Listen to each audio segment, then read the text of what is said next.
कोल्हापुरात पूरस्थिती जैसे थे। पंचगंगा नदीची पाणी पातळी 47 फुटांवर स्थिर झाली आहे। बलिंगा पुलावर 10 फूट पाणी आल्यानं वाहतूक देखील ठप्प झाली आहे। पंचगंगा नदीकाठच्या अनेक घरांमध्ये पुराचं पाणी शिरलंय। तर कोल्हापुरातून आता मोठी बातमी। कोल्हापूर जिल्ह्यातील पूरस्थिती सध्या जैसे थे असल्याचं पाहायला मिळतंय।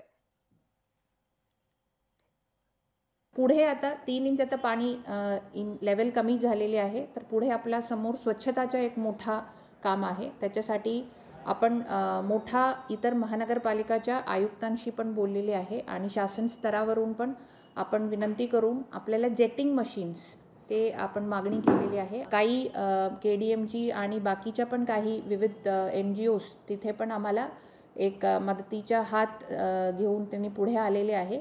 आम्ही आणि त्यांच्या सोबत सगळे आपण एक कोल्हापूरकर मिळून आपण सोबत सहारा देऊन हे निवारा केंद्राच्या लोकांना पण आपण सुरक्षित ठेवण्याचा पण प्रयत्न आहे आपला।